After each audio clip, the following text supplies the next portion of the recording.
Hey, good afternoon. How you doing, Ken? Hello. Hey, how's it going, guys? Hey, Ken. Good. Are you based out of Cleveland? I am. All right, Cleveland, Ohio. Yeah, where are you guys? Go, I'm in the Jess. far superior state, Which one? Michigan. Yeah. Oh, there. Oh, I got you. That was rough. All right, that was rough. Coming And out the I'm in- gate swinging. Yes, you did. That's right. That's all right. That's we okay. got Michigan, we got Ohio, and then obviously I'm in the Chicagoland area, so I'm in Brookfield, Illinois. Okay. Ken, Dante did that to us on purpose. He knew. He did. He did that on He purpose. did. He set us up. Yep. That's It's right. a little rivalry, but That's I thought right. we'd have some fun. Here's the thing about wealth. Most people think it shows up like a lightning strike, a lucky deal, a hot stock tip, a house that magically doubles in value. But the truth is, wealth is usually built the way a cathedral is built, one brick at a time, often Mhm. by people who understand the blueprint long before anyone else even sees the building. Today's guest is someone who didn't just study the blueprint, he learned how the entire financial engine works behind the walls before stepping into the world of multifamily investing. Ken G, our guest, started in two places most investors never go: accounting and banking. You were a CPA at Deloitte and then a commercial lender at what eventually became PNC Bank. Yep. So before he ever owned an apartment building, he saw deals behind the curtain. He saw why investors win, why others crash and burn, and why banks say yes, and why sometimes they slam the door. And really, that is the reason why I wanted to bring you on. You have such a vast insight, and you have that backdrop, behind the curtains that most people don't get to really see or experience and hear. And I'd love to get your insight today. And thanks for joining us. Yeah, I'm looking forward to it. Thanks for having me. Yeah, not a problem. The difference between owning property and building a real estate enterprise is what, in your opinion? Yeah, what's the difference? Staying Yes. power and just massive discipline, because this real estate thing is a stacking thing, right? And what happens over time is it just goes like this. It just really does take off on you. In the beginning, it doesn't feel as good, right? Because it just takes a minute. But if you stick with it, I always say it is never a get rich quick thing. But, and you can't say anything is with certainty, but is a get rich quick with more certainty. That's what I love about it, right? I just know if I keep at it, I'm probably going to be okay. And I wasn't wrong.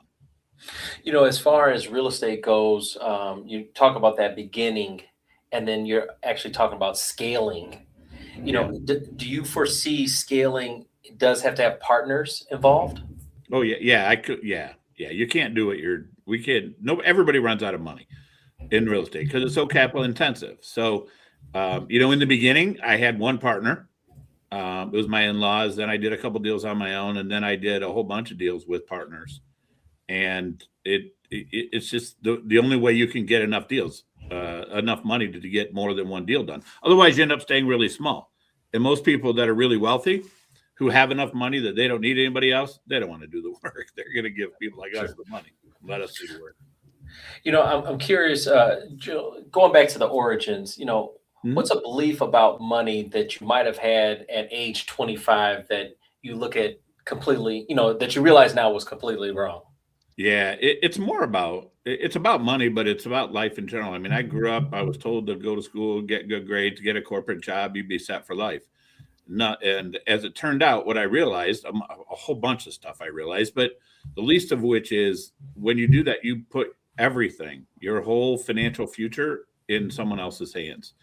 And so you're working for somebody else and you're making them rich, right? At least that's the way I felt, with very little control over the long term, right? I never knew when I was going to walk into work because you would see it happen all the time. Hey, Ken, come on in. You got a minute. HR follows you in. Next thing you know, you're out in the street. You're like, holy crap, I never saw that coming. Well, the transition was when I realized, wait a minute, why don't I be the one to build the business? Because then if I fail, it's on me. And now I can build what I build. Yes, I'm going to make mistakes. I'm going to make the wrong people angry, but I'll be able to recover from it and build something over time. I mean, that was the biggest change for me, was once I made the switch from working for someone else to building something that was mine. That was a massive change for me. Was there a particular moment that the light bulb kind of turned on where that safe Yeah. career path was no more? Yeah. So very early on, like we're talking almost 30 years ago, I bought 3 small apartment buildings, right? My first 3 deals, 28 units, 24, 22. Sold them 3 years later and made $500,000. Like I did this on the side while I was still working at Deloitte as a CPA. Mhm. And I thought, wait a minute. I just made $500,000 on the side. That's ridiculous. Like that's just insane. And that's what made me realize I worked my butt off for years to make that much money for someone else. Sure. And with much more risk when I just did this on the side. So that was the biggest turning point, to realize, man, I gotta stop doing this for other people. And now, what does your company do now? Are you helping others grow? What is KRI Partners doing? Yeah, great question. So, we help people create wealth through real estate. That's generally what we do. Some people want to passively invest. We can help you. We've got funds. I mean, we're a private equity real estate firm, Mhm. and we've been at this for almost 28 years. Done a few $100 million in deals. The other half of our business is helping people. Let's say you want to be active. Let's say you want to do your own deals. Well, we show you exactly what we do, our entire business model. So we have a whole education side of our business. So it doesn't matter whether you want to passively invest or be active, we can help you. And that's what's important. It all supports, let's figure out what's the best way for you to build wealth through multifamily real estate. Sometimes it's passive, sometimes it's being the deal guy. Yeah. And we help you figure that out. What's the education side of the business look like? Like, what do you guys teach? Like, what's the platform like? Yeah. So, I mean, if you think about the real estate cycle, right? You got to learn some, I call it pregame. I don't have a graphic to show you, but you got to learn to underwrite. You got to start developing your network, and you got to kind of set your business plan. So the first part of our platform helps you figure that out, because you have to. I mean, you can't just wander aimlessly around. When you talk to brokers, they'll never give you a deal if you don't know how to underwrite, if you don't have a clue what you're trying to buy. And the reality of it is, you got to start building your network as early as you can, because you need investors, you need partners, you need people to help you get this done. So then our training program just follows the real estate cycle. How do you find the deals? How do you analyze the deals the right way? Like the same way we do, right? Our students have our spreadsheet, the same one I use when I underwrite. Then how do you talk to these brokers and get them to give you the deal? That's really important stuff, because most people make mistakes. They don't even realize that they're making. Then once you get the deal, now you got to figure out how you're going to get the money. You got to get debt, you got to get equity, and at the same time, you've got to do due diligence. Like that's a stressful part of the transaction, because it all is happening at once. We show you, we teach you exactly how we do it. We give you everything we do. And we've developed it over 28 years. And then after you're done with DD, now you got to get the deal closed. But here's the really important part. You just bought a business that you now need to run. Our senior management team's managed about 16,000 units. We have figured out how to scale a management company. We figured out what's the process for turning a unit. How should you handle delinquencies? Blah, blah, blah. Every little component of running that business that you're now going to be stuck with for 5 to 7 years, we teach you how to do that. So it follows a cycle. And then finally, you got to sell. If you're going to, that's how your investors know the dude did a good job.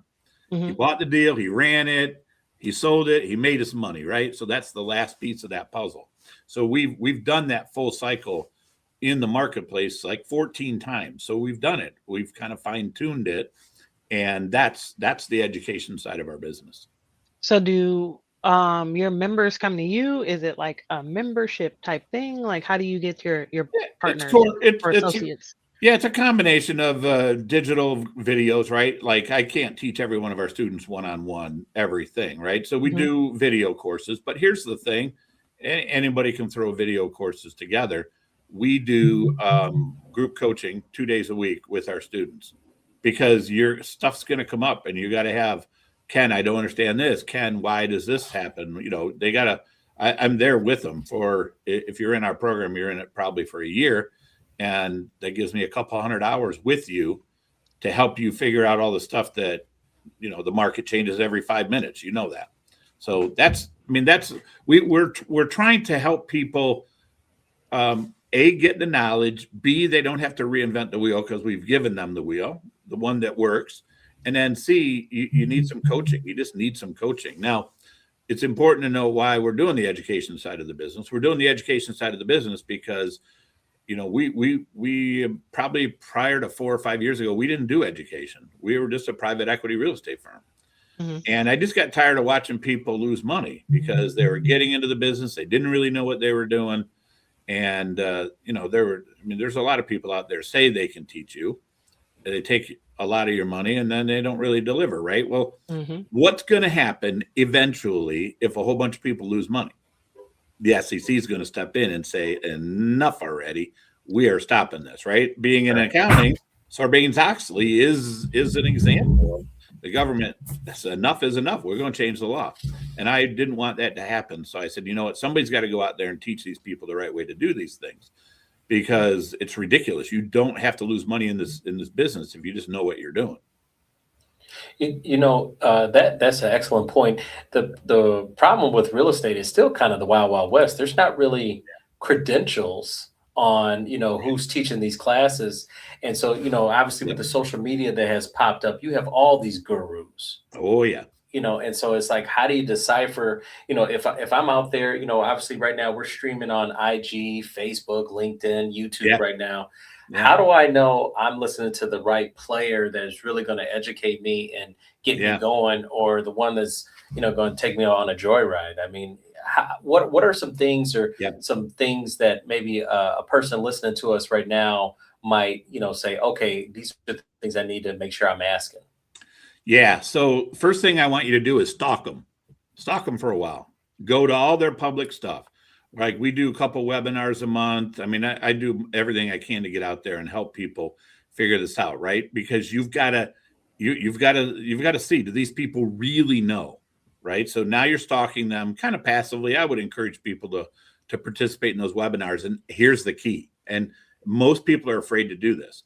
Ask detailed questions. Hey, Ken, well, I don't understand what's going on in your market today. Why are rents trending down right now? Tell me exactly why. Hey, Ken, how do you staff your properties? How do I figure out how to budget that? Ken, how do you know what's going to happen with real estate taxes after you buy? Tell me exactly what's going to happen. See, what I'm doing now is I'm pinning you down. Correct. I'm making you give me the details. And if you know the details, that's the best way to tell if they actually know what they're doing. Sure. Because if you don't know the details, you're going to sense it, right? You're going to sniff Right. it out. You're going to be like, that dude doesn't really know. He's BSing me. And as soon as you start to see that, then you need to ask your feet to not fail you and run.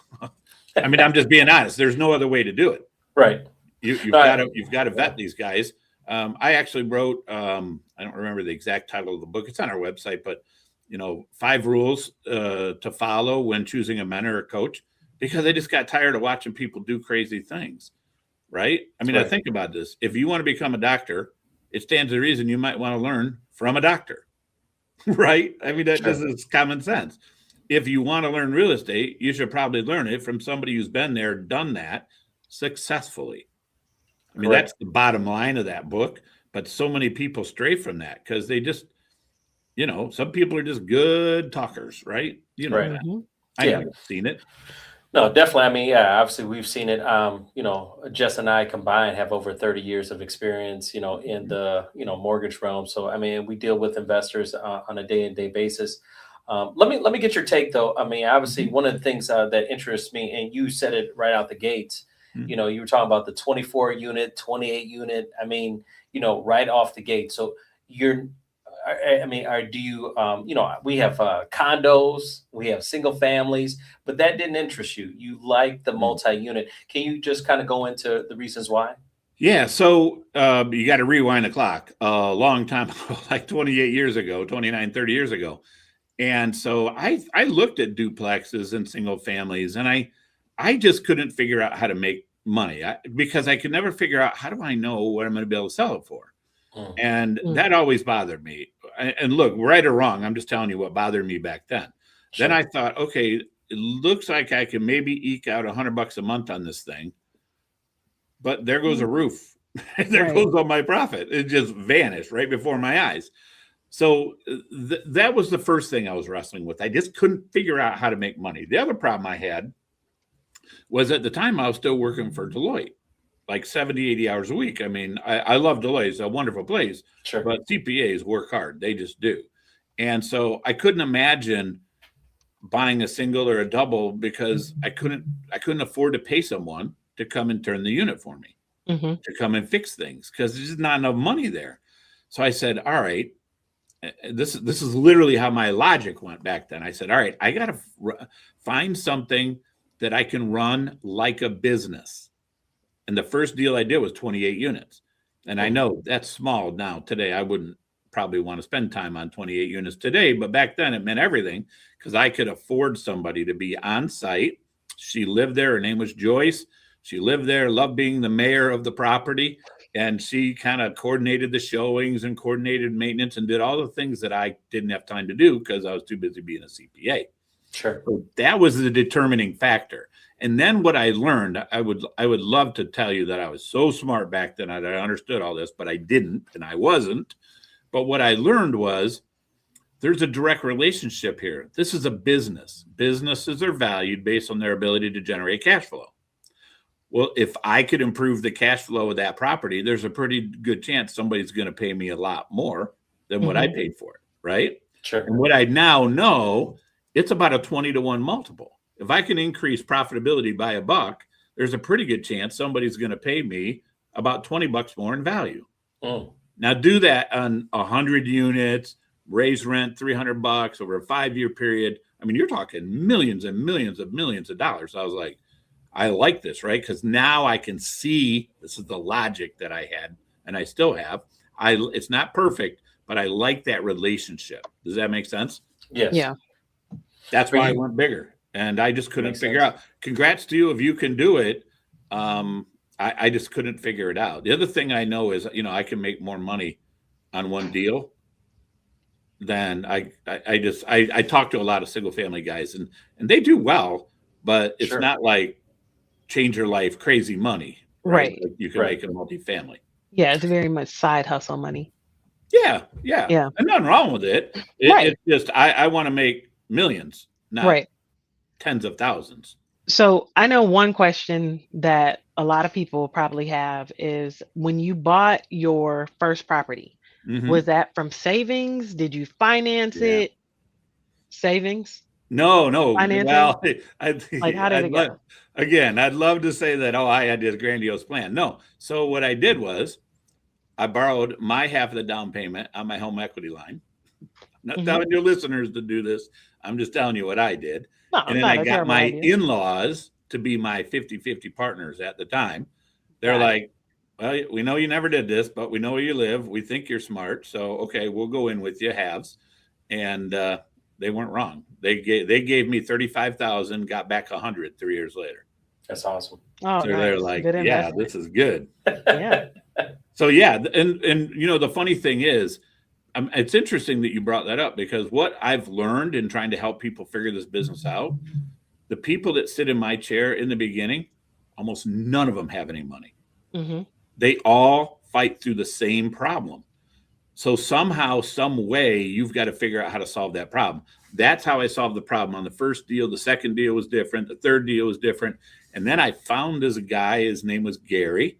In our world, the joke is, you got to find your Gary, and it's true, right? You got to find this guy. I met him at an apartment association meeting. He was an eviction attorney, and over time we got to know each other, and we're like, hey, we should do a deal together, right? And I said, but Gary, you got a lot of money. I got not much money. I said, I can't match you dollar for dollar. He's like, don't worry about it. He'll do most of the money. I had to do a little bit. I did all the work, and we split 50-50. Holy cow. I was like, okay, I like that, right? Because now it allowed me to I solved that problem. He had a good balance sheet. He had good liquidity. He knew everybody in town. He was just the right partner. We've made millions of dollars together and still own a deal to this day together. That's awesome. See, Dante? He said, what? I've been trying to talk Dante into some stuff. I'm like, I'll do all the heavy lifting. Dante, the money man. She wants me to come up and invest in Michigan. So we might have to do that dance one day. I'm curious about locality. Yeah. What do you think about locality, Ken? I mean, obviously you're in Cleveland, Ohio. Are you heavily invested around the surrounding area, or are you willing to branch outside? Yeah. So the first 10 years, all my deals were in Cleveland, and I'd never had any outside investors because I just didn't. I mean, the thought of raising money was ridiculous to me, at least at the time. But everything we did was in Cleveland, smaller stuff.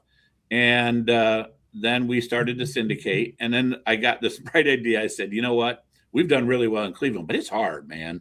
I mean, Cleveland is not growing. It's not. It's hard. I'm like, you're going long in a bear market. Like, that's tough. I said, what if we actually bought in a place where people wanted to live? And everybody laughs at that because it's funny, because it is. But you see, I loved Florida, still love Florida. So 15, 18 years ago, I started going to Florida and figuring out the market and starting that whole process of getting people to believe that I was real. And that now we don't do anything in Cleveland. Everything we do is in Florida. We're trying to get into Texas as well. But I just talked to Gary last week, and he's like, man, I've made more money in like 2 years in Florida than we made in 15 years in Cleveland. Wow. Right? Just because you're in a growth market, and it really does matter. Right? Yeah. This multifamily stuff, it's a business. Demand and supply matters. And in Cleveland is not growing. It's a great place, except for the wintertime I hate. But other than that, it's not a bad place. Sure. But Florida, I mean, demand just keeps people want to live there for so many different reasons. And the demand supply equation is very different. I'm curious, are you doing 1035 exchanges, or are you just selling pure profit? No, I've never done a 1031 exchange. Okay. Never. Yes. The reason I haven't, one, I remember now, I'm a CPA, and I always tell people, man, don't let the tax tail wag the dog. A lot of people will not like that I say that because they're like, don't pay taxes, don't pay taxes. I'm like, dude, if I can pay half price taxes, I'm okay with that.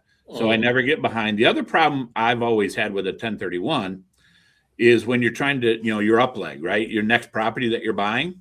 Yes. You're buying with a gun to your head because you're on a clock. Clock is ticking, and guess what? When brokers know that you're a 1031 buyer, it's like they freaking go out and do a party. I mean, they have a party. They love it.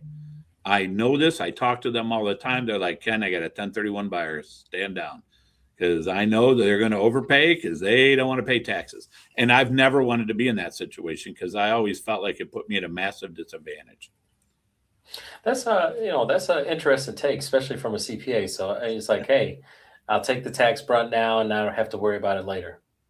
Yeah. Now I want you to think about this, right? I'm not going to give anybody tax advice. Please do not interpret this as tax advice. But what if you sold a property early in the year, had a bunch of gain, and you bought another property in the same year, did your cost segregation study, right? Got a massive depreciation deduction. Yeah. Guess what? You just offset the gain.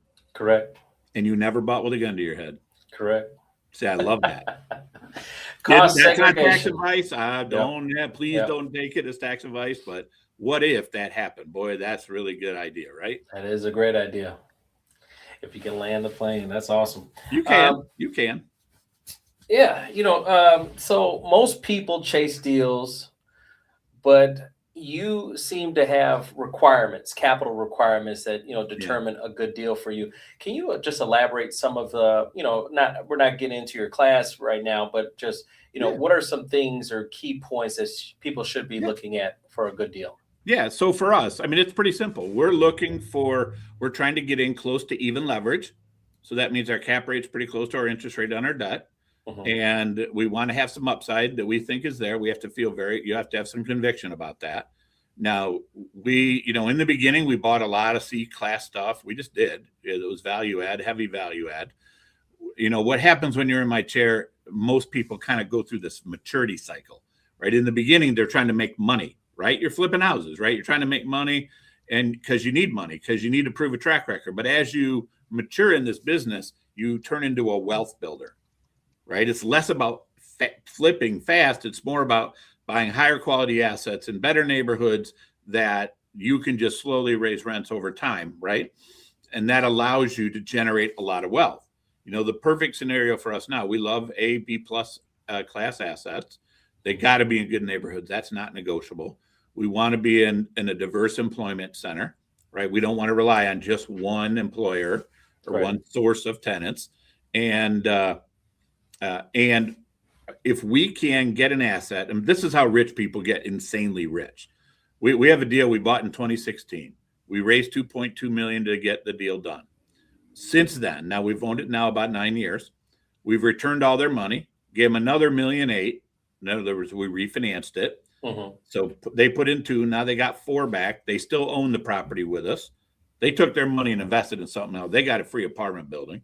They still have $10 million in equity. It still pays them money. Right. See, then they went and did it again and again.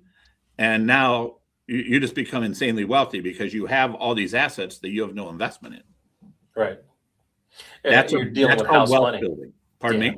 House money. You're playing with house money now. Oh, totally. Yeah. And big house money, right? Like we started at $7.5 million on this deal. It's worth $20 million now. I mean, and it's still going up in value because we're still slowly moving rents.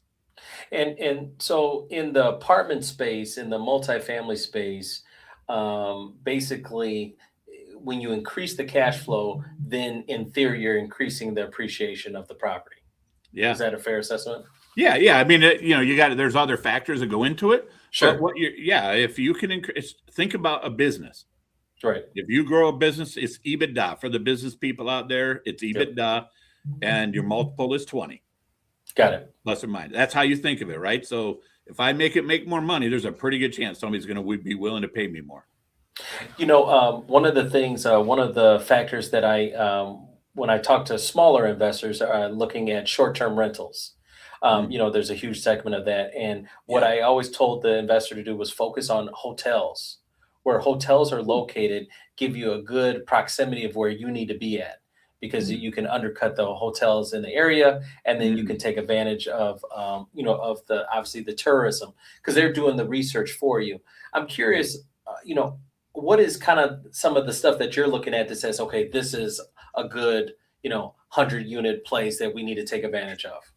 Yeah. So I've never done any short-term rental stuff. I'm actually scared of it. I'm scared because I think that the hotel lobby in most jurisdictions is pretty strong. So it worries me that I buy in at that kind of rent amount and you can't repeat that on a long-term rental basis. It's just hard to. Sure. So I'm just not, I don't know how to do that. And it's got a different risk profile, right? Multifamily is it's not risk-free, but it's a lot lower risk than some of those other things and a lot easier to operate. So if I can, eke out 15-20% annual returns on a relatively low risk asset, then I'm going to keep doing that. And that's what we've done. So your question as it relates to the 100-unit property, rephrase it just so that I make sure I answer it. I guess, are we looking at, because I'm thinking of Florida, right? We're licensed in Florida. We do business in Florida. So I'm thinking of the Jacksonville area. Yeah. Are we looking at strip malls? I mean, what are we determining? How are we comparing what apartments closer to the ocean? I understand. Areas. Yeah. Here's what I care about. Demand drivers, number one. Okay. I want a diverse set of demand drivers, and you need the employers and the employment level that matches the property you're trying to buy. For example, if you go to a relatively low income area and try to, buy an A-class asset and make it work, it's going to be a lot harder, right? So we have a deal in not downtown St. Pete, but in St. Pete, right? It's 20 minutes from just about everywhere, like insane amounts of jobs. And so many of those are white collar jobs. It's a brand new asset. It's a good match. We actually owned a property in Jacksonville, South Jacksonville, on Belle Reve Boulevard. I don't know if you've ever heard of it, but it wasn't far from, wow, now I can't think of the two malls. St. John's Town Center, it's south of there and north of the avenues, right? So that whole area. I love Jacksonville. I think it's steady Eddie Jacksonville. Okay. It's not, crazy good and crazy bad. It's not, I love that about Jacksonville. But what I'm not a huge fan of being right on the coast, because now you're getting into my risk mitigation strategy, right? Insurance. Hurricanes are going to hit the coast. It's just a matter of when. And if you're within 5 miles of the coast, you're the most at risk. Yep. It costs a lot more to insure. And I've been through my share of hurricanes, and, anybody right on the beach, I mean, you're just at risk. And, you say, oh yeah, I'm insured, but it still is a major disruption to the business plan. So I like to stay more than 5 miles from the coast. Demand drivers are really important. That matches the type of renter that I have, that they make enough money in the area that they can afford to pay the rent. Those are the things that I look at. What I'm trying to do is look at every single risk and trying to mitigate it. Got it. Right. I can't eliminate them all. I just want to just mitigate as many of them as I can. That's awesome. And that's how I think about it. Yeah. And so, obviously, like you said, you're still heavily active in investing now. Oh, yeah. We have 2 offers out right now. Yep. We're going after it. Yep. So what is your why right now? I mean, what is the why for you? I mean, what keeps you going and motivated? I mean, you could obviously just, sit down at the beach and not do anything right now. So what motivates you now? Yeah. So first of all, that would drive me nuts. I couldn't do that. I mean, I might last a week, and then my wife would probably want to murder me. So that's the first thing. But really, so there's 2 things. One, on the education side of our business, I get to have a huge impact on someone's life, because my life completely changed when I figured this out and started to be successful doing it. And I can really compress time for a lot of people. So on the education side, seeing them get their first deal, seeing them make a lot of money, I mean, that's massively rewarding. I never understood how rewarding that would be until I made, played a part in making that happen for someone. On the investment side, we're building a private equity firm that is respectable, right? Sure. So now I've got a whole team of people that I don't want to say I'm responsible for them, but I want them to be successful, right? I want to build a company where I'm not the only one winning. That's really important. I figured that out. And, since I figured that out, how to share, how to not be greedy, how to give everybody a reason to come to work every day and really make an impact. So internally, that's my why.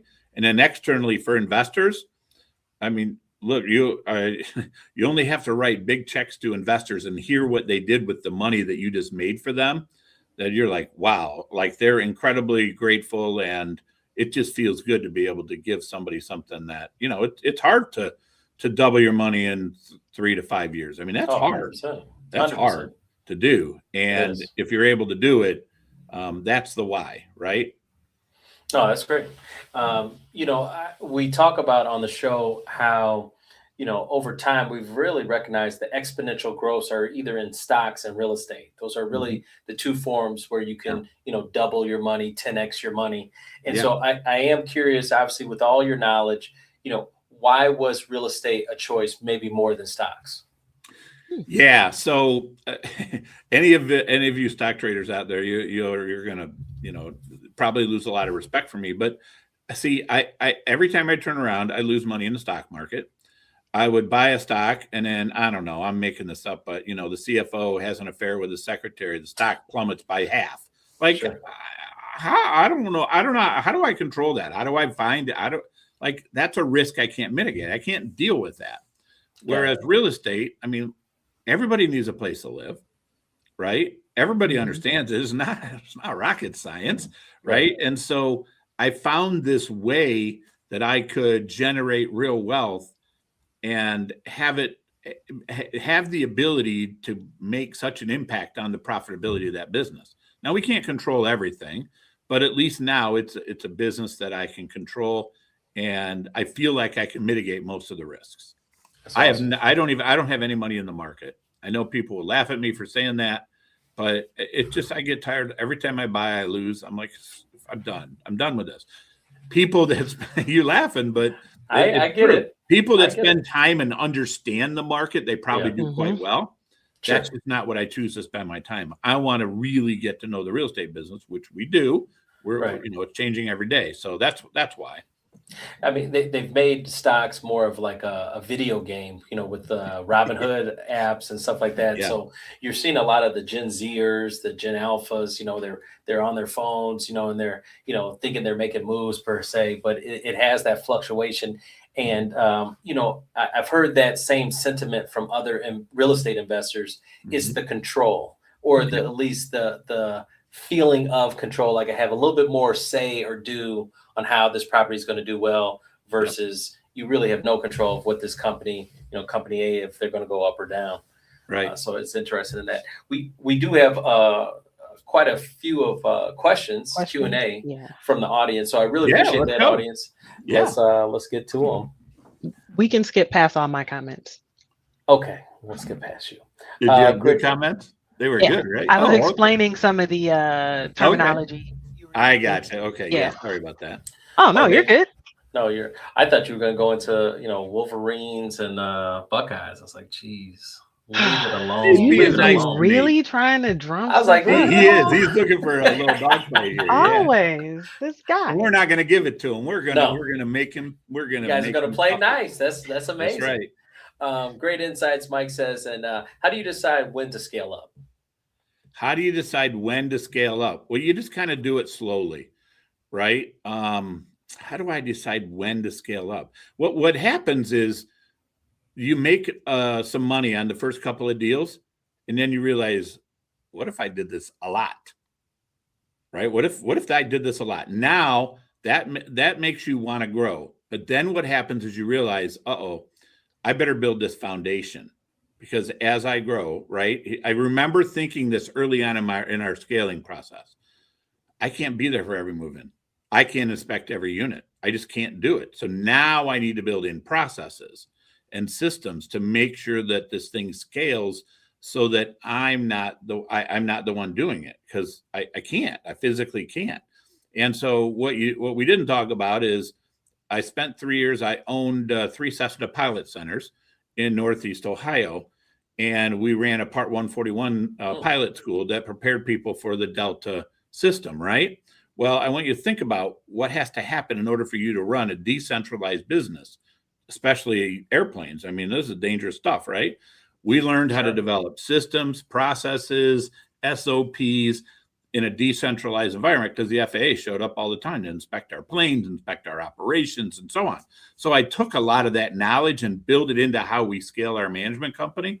And that's why I started to scale. And then that's how I kind of went about the process, right? You just got to develop these systems and processes so that when you're not looking as the guy at the top, the place doesn't fall apart behind you.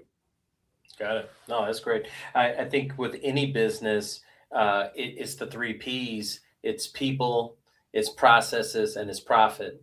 That's right. And so we kind of talk about that when I'm dealing with business owners. Like, you got to focus on those 3 things, because that's going to make or break you. Mm-hmm. All right. Next. The processes are boring. That's the problem. They are, but they're the thing that are going to make you successful. They're the backbone. How do you evaluate? Super cool.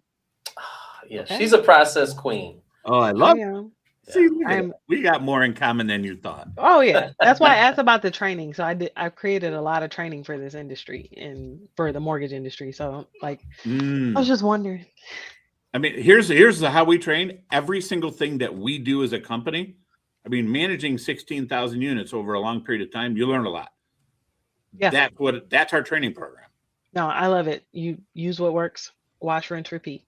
Yeah, and we're doing it, right? It's not just here's how it should work. No, we are using the system every day, and we change it for our students. Anyway, go ahead. I know you had another question. Well, no, I mean, to elaborate on that, what I think is important, because school has been, there's a lot of pushback going to school and just the education system. And a lot of, the teachers that per se that are in school teaching it are giving you concepts, but they haven't really done it themselves. So the concept of actually having a real life person who has had success in doing this and is still actively doing it, being the teacher, well, that's something that you want to sign up for. That's what I think. I agree with you. Yeah. How do you evaluate a multi-unit property before buying? Yeah, you got to learn the numbers first. That's the first thing in our program. You got to learn to underwrite. Now, here's the thing. If you're not a CPA, you're not a numbers guy, you don't want to do it. You just don't want to do it. But you have to learn the numbers. So we teach, this is ground up underwriting, right? Like, okay, I'm going to buy this 28 unit apartment building. So how do I underwrite it? Well, how much is pest control? I don't know. Why don't you call a pest control company and ask them? How should I staff it? I don't know. Why don't you ask a property management company and they'll tell you how to staff it? How much are taxes? Go ask the tax guy, right? So what we want you to do is go figure out the business.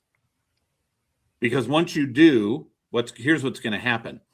You're going to be able to fill in all the numbers. You just will, because you just talk to vendors who would do this for a living, and the numbers are real. They're not made up. No averages, none of that stuff, right? I know lenders tend to use a lot of market averages, but you're not buying a market average building. You are buying one building, and you don't know where that building sits amongst the average, right? And you got to know, you want to make money on that building, not the average building. So that's what we do. And then what happens to you is now what the numbers are, and you can't argue with them. They are what they are. The other thing that happens is investors will come on things like this and ask you questions. You know the answer because you took the time to figure it out. And then what happens is investors become very confident that you actually know what you're doing because you can explain to them the why. The other thing that's going to happen to you once you know the numbers is the brokers, they're going to lean on you, try to get, hey, you just got to come up another $1 million and we'll be good. I'm like, dude, I can't. It gives you that level of conviction because you know what the numbers are. Like, dude, if I come up $1 million, I can't make the deal work. Like, why? I'm not going to do it. Right. So you become massively confident, right? I can't find another way to give you confidence than to give you knowledge. I just can't. Once you know what you're doing, you're very confident. And then the brokers can no longer take advantage of you. The lenders will actually lend you money because they're like, this guy knows his stuff. We feel very comfortable investing with this guy. Right. Awesome. What's the first step to building a large portfolio? So, and I guess, I know we've talked about this in a little bit, but let me rephrase this question. So if I'm hearing you correctly, I buy one building, right? Let's say I buy, a 20 unit building. Mm-hmm. And I've done the numbers. I see how much rents are, how much my expenses are. I see the cash flow. And for the first 3 years, I incrementally increase $100 per unit for the next 3 years. Yep. At that point right there, am I selling that property to go invest in a bigger project, or what am I doing? Maybe. So here's the deal. Early on, if you look at our track record, it's on our website, but our track record, you'll see the first 10 years we did older properties built in the 30s. Everything in Cleveland's old. It just is. There's not much. It's like Detroit. Most of our inventory is from the 40s. Yeah, it's old. I mean, it is what it is. So what I learned was, wait a minute. I've got an old building with plumbing inside and under the building, inside the walls, under the building, electrical, all this stuff. Guess what? It's only designed to last so long. So now that older asset, I don't want to hold it too long term because eventually it's going to get me.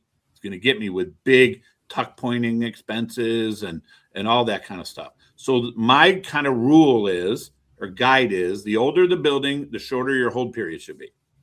Newer assets, you don't have any of those problems.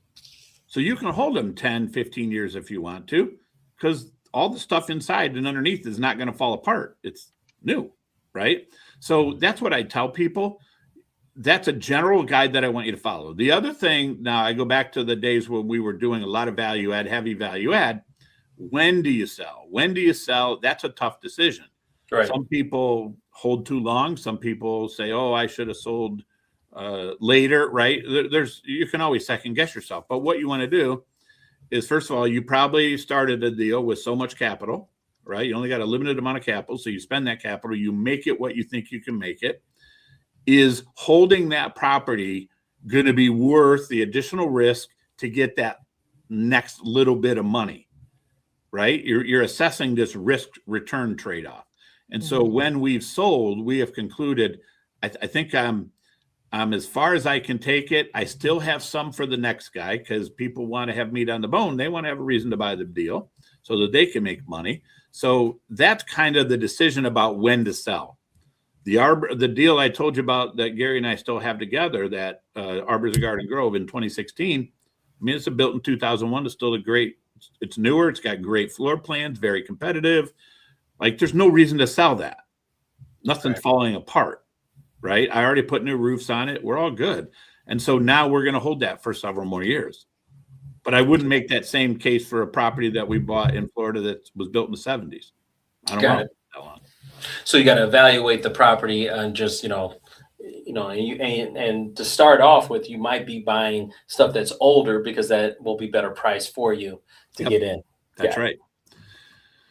All right. Love the clarity. Thanks for sharing. Yeah. Thanks for listening. What separates successful investors from average ones? Yeah. FOMO. Okay. You know what FOMO is? I know you know what FOMO is. Yes, I do. See, when you're getting into this business and you're looking at deal after deal after deal, you're like, oh man, I just want a deal. I need a deal. I got to get this done. And you get FOMO. And as soon as you get FOMO, it's not curable. You can't. It's fatal. There's no cure. Once you get FOMO, you do the deal you shouldn't have done, and because you didn't maintain your discipline. We have a little saying: don't ever negotiate your discipline, no matter what. And it is, the numbers are what they are. Don't start playing with them and pretending like you can save here and save there. And if you do this, and if the market does that, and this and that, and then it's a deal. Don't do that to yourself. That's called FOMO, and that's the biggest difference. Discipline, it's FOMO, which makes you negotiate your discipline. That's awesome. And it's so true. And it's not also you want the deal, you're watching others, right? I'm listening to you, I'm watching others, they're having all this success, and you're like, well, I got to get mine. And right. You got to stay disciplined on your stuff. I love that. I forgot to tell you, it is insanely contagious. It is, because you don't want to, like, man, everybody's going to deal but me. I'm a loser. I got to get a deal. Right. And you can't just unwind these deals. Oh, can we have a mulligan? No mulligans in this business. No, sir. How important is location versus strategy? Yeah, massively. You can't change the location. You cannot fix a neighborhood. You just can't. Unless you own the whole neighborhood, then maybe you can, but you probably don't. So location is absolutely critical. There's just nothing you can do. If you buy into a crime-ridden neighborhood, here's the problem. Even if you can push the crime out of your property, which takes a lot of work and money, and you can do it. Notice I didn't say stop it. I said push it out. Here's what happens. Hi, can you tell me, here's a renter calling you, your leasing agent. Hi, what's your rent? Okay, where are you located? Are you north or south of this? Oh, okay. All right. Thank you. Goodbye. Because the perception, the reputation of the neighborhood hasn't changed. Even though you have done a great job, I can't change that. I can't change everyone's perception of that neighborhood. And so what happens is you can't get the higher quality tenant that you want to live there, because they're just like, no, man, I'm not going over there. Right. Let me ask you just your opinion on, hey, this is an up and coming area. This is an up and coming neighborhood. Yeah. I mean, what are your thoughts on that? Yeah, great. So the question is, why is it up and coming? So, and again, this is just one man's opinion. A lot of people love to do the government tax abatements and the empowerment zones and the opportunity zones and all that kind of stuff. And my position is that's a very different risk profile. There's a reason that the government stepped in to try to convince people to invest in that area. Why didn't it happen on its own? So you just have to recognize that it's a completely different risk profile, which I don't need to take on. So we steer clear of those.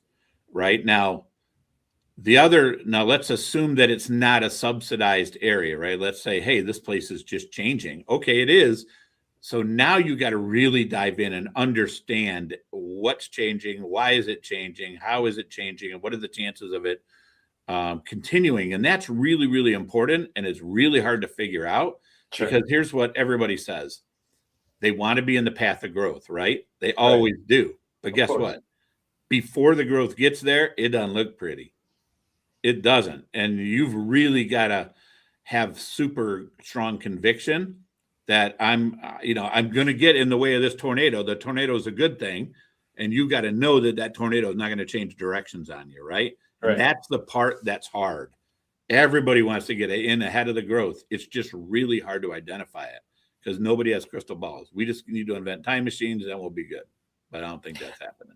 Yeah, we had Ari Rastegar on the Oracle of Austin, and he's in a similar mindset of like, if just the whole situation with like Wall Street potentially moving down to Texas and stuff like that, and trying to beat it there. That's what it makes me think of like trying to make sure that you're there before it comes. But to some degree, it sounds like you're saying just be practical. What is it today, and work from there. Yeah. So what I do is I want to be, there's a reason I like Florida. There's a reason I like Texas, right? They're no tax states. Right. They're nice places to be, right? Lots of people will want to move there. I'm with you. So I would rather buy in an area that I can see it actually happening so that I get more proof that it's happening. This is the risk averse part. Remember, we talked about risk mitigation. That's what I'm trying to do. I'm always trying to protect that downside and let the upside take care of itself. So the downside here is this really happening? So what if I get in a little late? I'm cool with that. I'm much more certain that it's actually happening, and then it keeps going. So that's kind of how we approach that. And that deal that I talked about is in Winter Haven, Florida. Oh, okay. Everyone's like, Winter Haven, Florida. It's not exactly the Mecca. No, it's not. But it was happening. Right. And we've raised rents now $700 a month at that property. That's huge. That's crazy money. Yeah. Do you prefer cash flow or appreciation first? Yes, this is a really good question. So for the first 10 years, all the stuff we did in Cleveland, we never took cash flow distributions because the reality of this business is if you keep the money in the deal and spend it wisely, so every dollar of new income I can create $20 in value. When I distribute a dollar to an investor, I have no ability to create any new value with that dollar. Right? So I don't get the 20x. So, but here's the reality. The reality of it is investors want distributions. They just usually do. So, okay, so you have to give them the distributions. That's why we do it. It is not the best use of that money. The best use of that money is honestly keeping it in the deal as long as it's spent properly to increase the value. Nobody gets rich from real estate usually on the cash flow. It's just not where the money is. The money is in that 20x on appreciation. That's massive. Like that's how Arbors of Garden Grove went from 7.5 to 20. Right. It's not the cash flow. Yeah, the cash flow went up, but the cash flow is not changing lives. The appreciation is changing lives. Now, obviously, your story starts off as real estate being a side hustle. Yeah. And then converting it to full time. So, to some degree, you had the luxury of having that W-2 job, getting paid every 2 weeks versus, hey, if I go all in and cash flow is my life, what do you say about that? Like, how does that change the parameter? Yeah. So let's think about this for a minute. So now, first of all, I love real estate because you can do what I did. And most people do. They slowly ramp it up until they're comfortable. Then they jump ship, right? That's the safe way. That's how I did it. If you're in that situation where you have no income and you're going to do this, so I want you to think about somebody needs to manage the property. You're going to get paid to do that, right? If you're going to go out and raise money, somebody has to be the asset manager. You might be the one to get paid to do that, right? Somebody has to go run down the deal, tour, do all that stuff on a syndicated deal, or we operate a private equity firm. You get an acquisition fee, right? There's so many ways for you to get paid. You just got to be willing to do the work. Got it. Property management's a big deal. Nobody wants to do property management though, because it sucks. I mean, it just does. Right. But look, it's cash flow. Do what you got to do. And that's what most people do in this business starting out. Love it. That's a great idea. Use the cash flow to employ yourself and you become a worker for the company. Yeah. So if you think about your first multifamily not just being you, But doing what I said, right? The syndication model, you, a couple partners, put in some money, raise money from investors. Now you're working for the deal. It's fair and only fair that you get paid to do the work that you do. Right. And, the fees on these deals, I mean, 1% of it, like, if your first deal is a $5 million deal, that's 50 grand right out of the gate. Right. Like, that doesn't suck. At least I don't think it does. Oh, that's okay. Chump change maybe for you all. How do you find high quality investment opportunities? Yeah, great question. The single family people of the world, they love to dial for dollars. I've learned that. You love to call people. We don't call people. The multifamily world's different, especially in the bigger market. It all goes through brokers. So that's how we do it. We just absolutely manage broker relationships. They don't technically control the deals, but they do. Because when we go in and off, going after a deal, there's 20 guys offering. The broker's like, oh, we know these guys. They can close, blah, blah, blah. It's all on that broker's recommendation that the seller makes a decision. Got it. So brokers, that's it. I can't remember the last time I dialed for dollars. Dialing blows. It's well said. It does blow. Like, there's no other way to describe it. Yeah. There's actually for some reason this is new to Dante, but you've probably seen it. The app next door. It's like it's just your neighbors in your neighborhood. Have you seen this? Yeah. Okay. Yeah. So there was a job posting on there the other day for people who live in Detroit, remote work, $25 an hour, only 100 dials a day. You would not believe the amount of complaints up under that. That's not enough money for 100 dials. I'm like, I would kill for that. I'll do it right now. I hate dialing when I do that. Wow. I mean, you stretch out 100 dials. Like 50 of them are going to be voicemails. 75. Right. Another 30 of them are going to be disconnected numbers. Yeah, right. No, you're probably talk to like wrong. 2 people a day. Yeah. I wouldn't recommend dialing for dollars, not in the multifamily space. Yeah. And have relationship with every broker. Don't use a buyer broker. It's just not what you do in multifamily. Yeah. It's so fascinating just with the different, and that's why we have these conversations, from a multifamily perspective, single family perspective, it's just a different animal where, we have a gentleman around this way in the Chicagoland area, multi-million-dollar guy, and he has a whole, crew of, calling.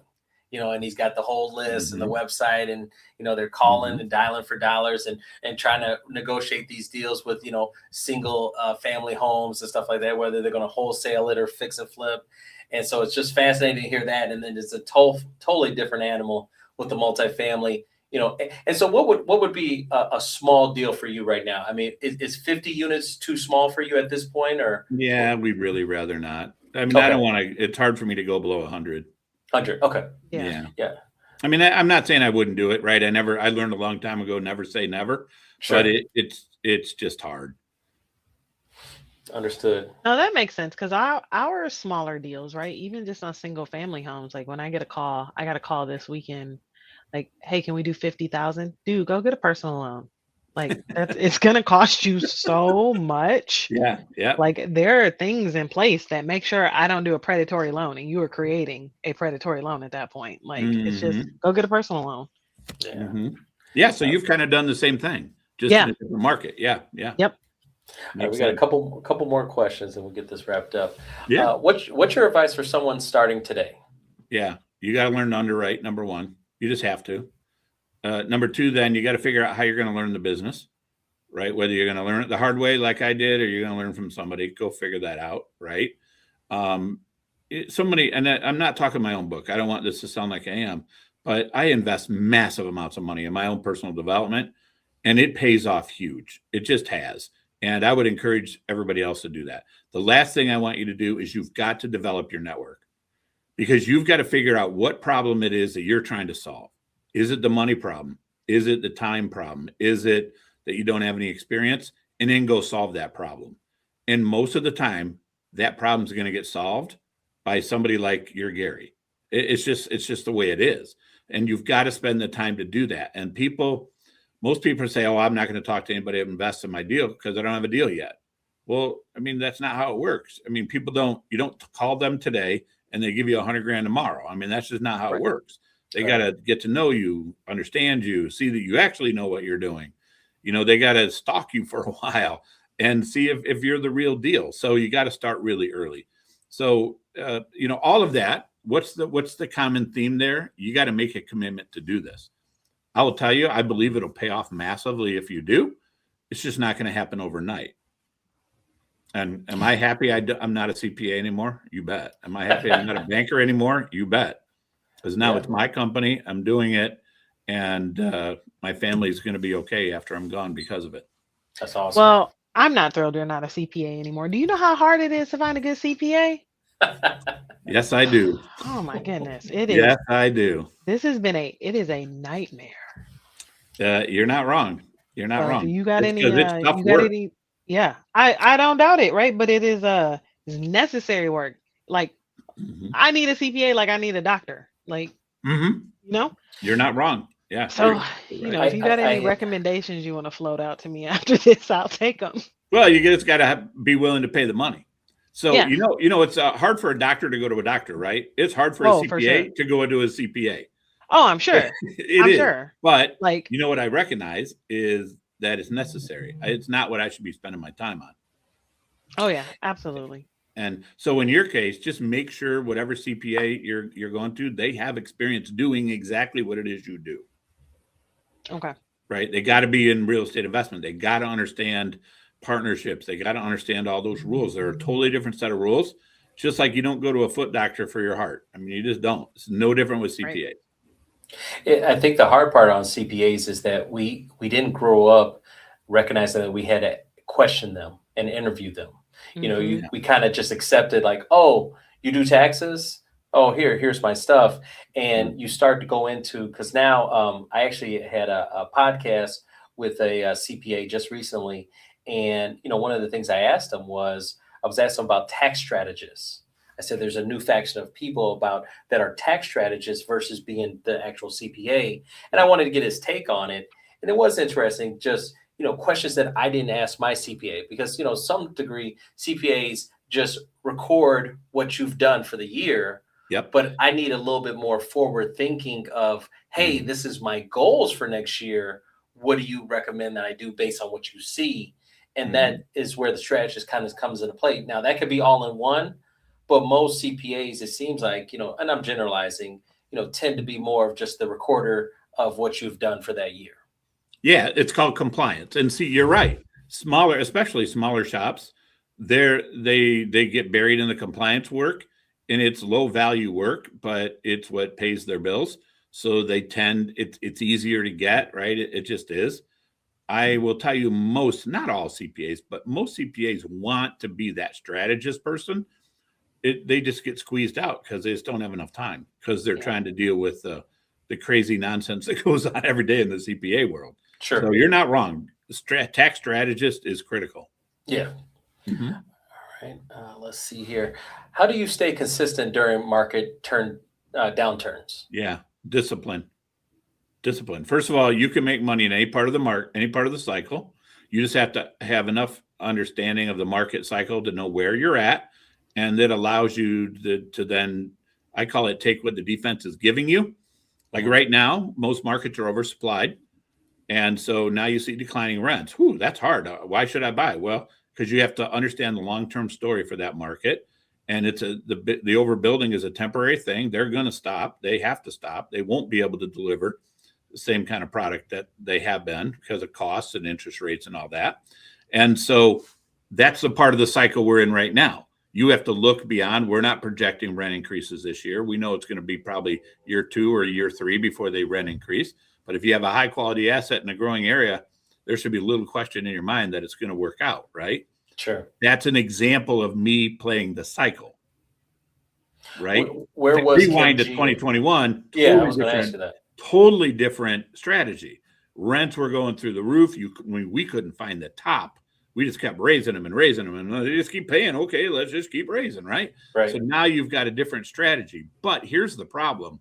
Back in 21, and people are experiencing it now, they lost their discipline. They listened to the Fed when they said they will not raise rates. Don't take that bait, right? I went through 08, 09, and you have to protect that downside. You've heard me talk about that a lot because I've gone through 08, 09. I've gone through this massive rise in interest rates and all that. So you've got to, even though you're like, man, this thing's going to go crazy, I'm going to put 3-year debt on it. We don't. We put 7-year debt on it. Why?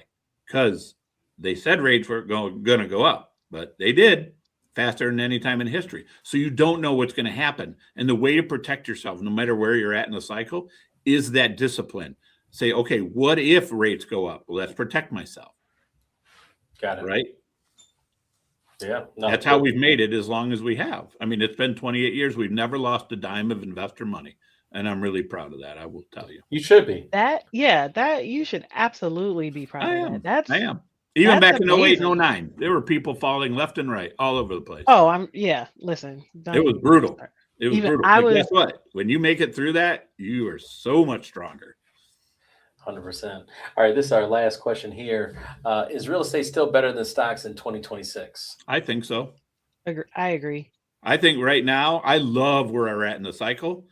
I mean, rates are going up. Rates are still going up, even though everybody thought they were going to go down, right? What did they say? Nobody thought they were going down. People just don't understand what the words mean.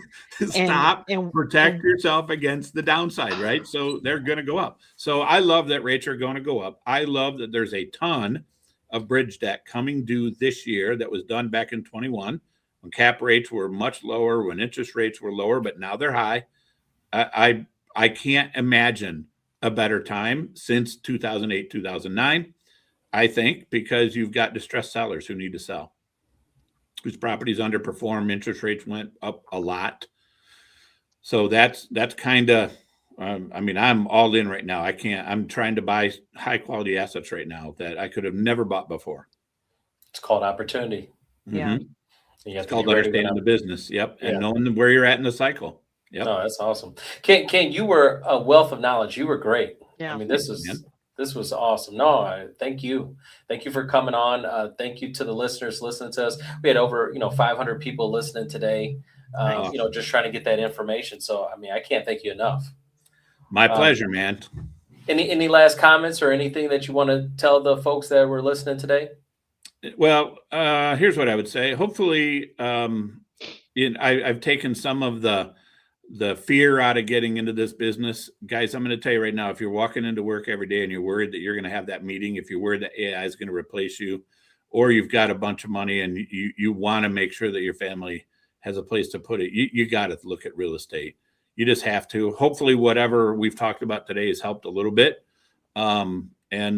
Look us up if there's anything we can do to help you figure out what's the next step for, whoever. That's why we're here. That's why we're here. Whether you're active or passive, doesn't matter. We can help you figure it out. Ken, do you have your contact information you can share? Yeah. So just go to our website. That's the easiest way, kripartners.com, kripartners.com. And then just reach out to our team. If you want to reach out to them directly, due to 216-290-1707, just call or text them, and they'll be there to help you. Their job is not to sell you, just to be crystal clear. Their job is to help you figure out what's the next step for you, whatever that might be. Awesome. That's awesome. That's really appreciate it. Jess, give your contact info. I will drop my link in the chat, peeps. But remember, you can find me on Instagram at jford_consulting. For the phone number, 313-673-6108. And a few people actually took me up on it, but there are, we got 31 days in the month. So there are, we'll include today, 6 days left. Yep. Seven. 6, 7. 6, 7. There you go. I hate that you just made me do that. Six not counting today. Right. Okay. 6 not counting today. So I'm still doing free credit reviews and 30-minute meetings. So give me a call. That's awesome. Yeah. And then, Epic Spotlight podcast, make sure you give this a thumbs up today. We will have a podcast available to you guys tomorrow. So make sure you check that out, new guest, and we'll be back next week. So Ken, once again, thank you so much. This was great information. I'd love to have you back on, maybe down the road so we can talk about maybe a deal or two that you've done. Hopefully you get your offer accepted and we can talk about it. Yeah. Yeah. Thanks so much for having me. I've loved this. Awesome. Yeah, this was good. It was nice meeting you, Ken. Nice to meet you too. right, stay The in touch. people on Instagram say thank you as well. And thank you for the wisdom. And Ohio didn't get into it with Michigan. Hi, Dante. This Ken can is be great. a thing. I know, yeah. Ohio didn't fare too well. It is what it is.